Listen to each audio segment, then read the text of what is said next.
So last night I was at a classmate's house working on a group project we have due tomorrow. I live in an apartment in the town where our university is located, and my classmate lives at his parents' house, which is in the foothills just outside of town. In order to get to the house, you have to drive alongside a relatively secluded and narrow 2-lane road for about 5 or 6 miles. We started working on the project at about 6 p.m., and I ended up hanging around for a while after we had finished our work. So I left his house pretty late, at about 11 p.m., and started down the road back towards town. I didn't realize how tough it would be to navigate the road at night. There were no streetlights, and the road was unkempt and riddled with potholes. On top of this, I had no cell service, so I had to drive very slowly to make sure I didn't blow out one of my tires, since I had used my spare a couple of weeks back. I figured I was about 3 miles from the house when I rounded a tight corner and saw a pickup truck with a camper shell. It was parked diagonally across the road. The manner in which it was parked completely impeded my path, and I couldn't drive around it, because there was a gully on both sides of the road. The only way for me to go at this point was backwards, where there was a pull-off that I could use to turn my car around.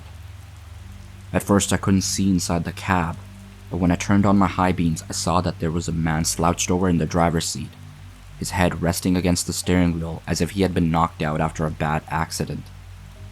I immediately sensed something was wrong. The way his car had just coincidentally come to rest in a position that totally blocked the road was a big red flag for me.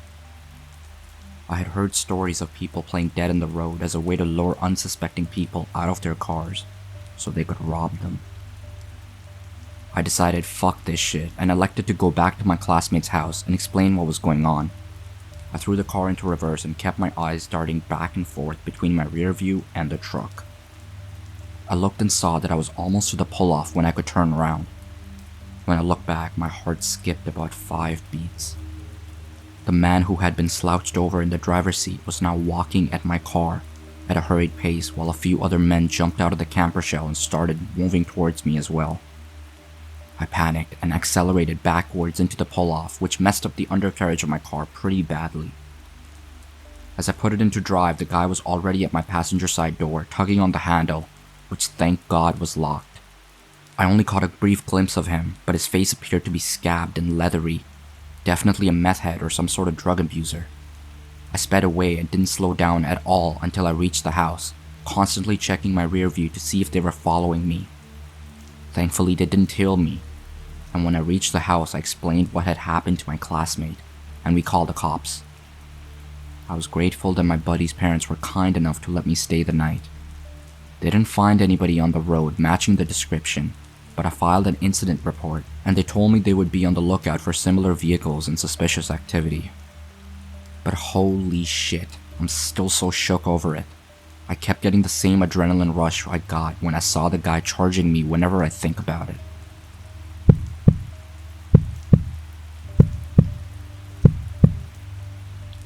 Two years ago, when my autistic daughter had trouble sleeping at night, I would toss her in her car seat and drive her around.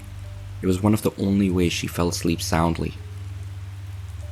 So one night, I'm driving and my girl has finally fallen asleep. It's about 9 p.m. at this point. So I'm hungry and want to let her fall into a deeper sleep so I can move her. I get some food from a drive-thru and pull over into a side street next to the restaurant so I can eat.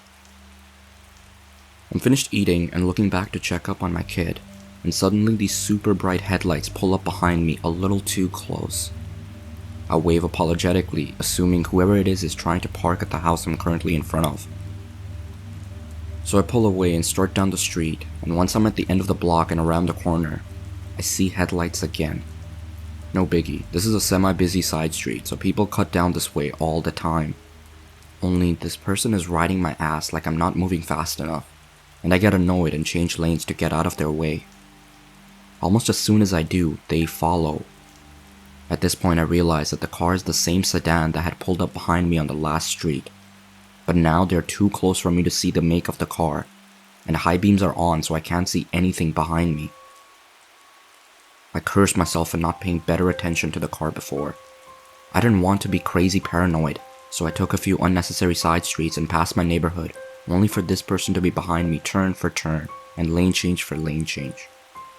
So I panicked and called my dad. I know I should have called the police, but I was 21 and did the first thing I could think of. He was at work 30 minutes away, and he has terrible reception, and he decides to call me on the landline at his work, and is on his cell phone with the sheriff's department for our neighborhood, and they tell me to drive to the station. It's been close to 40 minutes since the person has started following me and kept riding me closer and closer. I'm running lights and swerving around at this point, just trying to catch someone's attention. So I drive to the station, and no one is fucking there. Not one car. No cruisers, no one in the department office, not even any cars in the small parking lot. And they want me to pull into the lot and wait for an officer? I'm alone. My 1-year-old is now fussing in the back seat, and there's only one way in or out of the parking lot. I nope the fuck past the station and tell my dad to tell the officer on the phone to fuck off, because no one was there.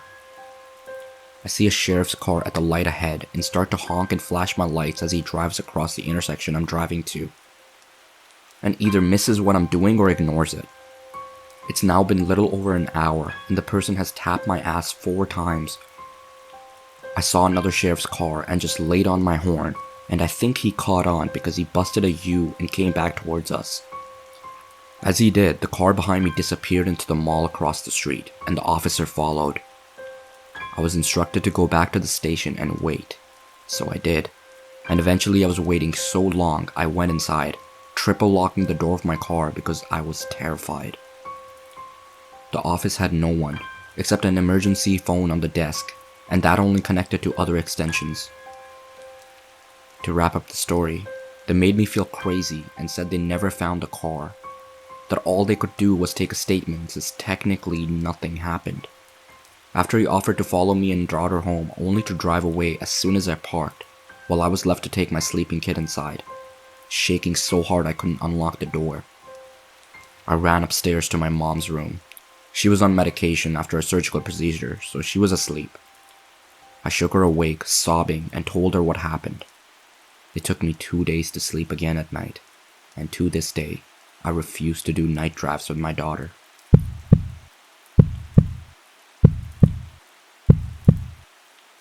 The story happened over 20 years ago, back when I was 16 years old. During this time, I lived with my mom and stepdad in a remote area 70 miles west of Las Vegas, Nevada. I'd gone out to visit my friends, being allowed to drive myself for the first time ever. Had a lovely time watching a movie and getting food together until it was time for me to head home. The curfew I was given was 10 p.m. with the caveat that if I was running late for any reason, to find a payphone and call. The night wrapped up around me in my old 71 Chevy pickup, as there were no streetlights or houses for most of my way home. As I pulled up to the first of 2 stop signs, I could see an older sedan, stopped with its hazards on. I pulled up behind it and waited as a man in his 30s or 40s started walking towards me from the driver's side. Even at this point, I didn't have any alarm bells going off. Being in the middle of the Mojave Desert, providing assistance to stranded people was common. People rapidly get into severe problems there by not having enough water when a vehicle breaks down, or not realizing that it's a fucking desert and people die wandering deliriously away from the highway, trying to find help. Anyway, I rolled down my window, and as he came to my door, I could smell the liquor on him. I could see another man in the passenger seat, as this was before anyone I knew had cell phones, and the nearest payphone was a good 10 minutes drive ahead. I didn't have a way to call the cops on a drunk driver immediately. The man explained that his car stalled and asked if I could help them out. I asked if his car was a stick shift, which it was, so I asked if he was familiar with push starting it. He said yes, so I agreed. As gently as I could, pushed their car with my truck while they turned the engine over. I knew my truck would be fine, and I didn't feel like it would be wise to get out and try to push their car physically. Push starting the car worked without a hitch, but here's where things go south. They get back out and thank me, then invite me to hang out and have some fun with them. I decline. They pull off to the side of the road, and I continue on my way, only to start following me. So here I am. It's 9:50, I'm running late because I stopped to help them. Admittedly, I hadn't given myself much leeway from leaving my friends. These drunk, creepy older guys have started to follow me on a road without any man-made lights, except for headlights, and I'm at least 10 minutes from a payphone. I think to myself, maybe I'm being paranoid, so I turn down a road that I know gave me a couple turnoffs to either head back to town or loop around to the gas station with a payphone. The car follows behind me. I'm thinking, shit. I take another turn that only leaves a couple houses at the end of the road, and they turn behind me. I take another turn to loop around back to the gas station, and they follow again, so at least I know they are following me and not just heading home. At this point, my heart is pounding. I decided to try something to lose them. I pull off to the side of the road. I see them pull up behind me. I wait as the driver gets out of the car and begins walking towards me. His companion also gets out and starts walking towards me. I wait until they're almost to my tailgate and then floor it. My wheels dig into the rocks, causing a cloud behind me, and with the lead, I head towards the gas station. The gas station is deserted, but the payphone is showered in the light from the gas pumps. I called home and explained what happened and why I was running late. My stepdad asked if the gas station worker could be seen, and I let him know I couldn't see him behind the counter. He was probably in the back. I wasn't in trouble, but I was asked to hurry home.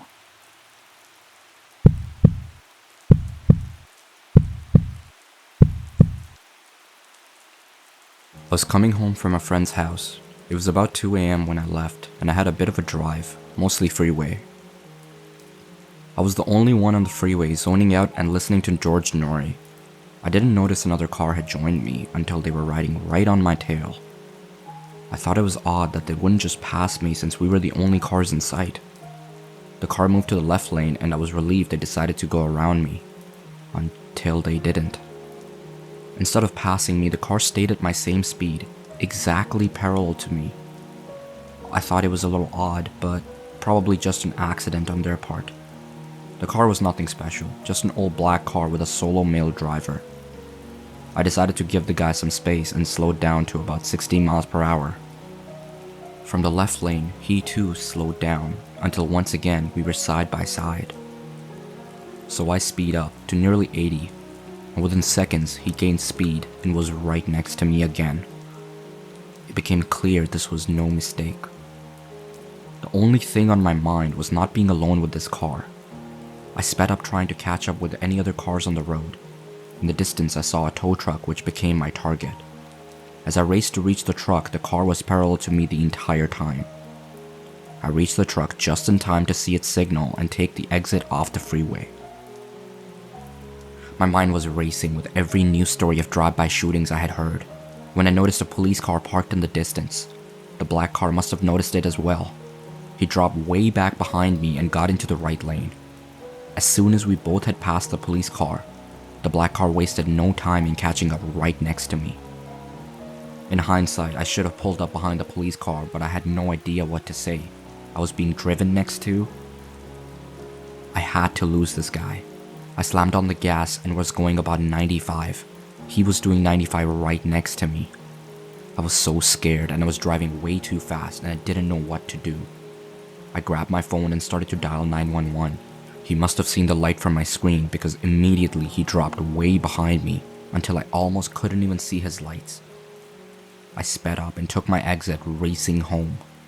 I'm a little nervous. He saw where I got off, but I sped home so I didn't think he was following me.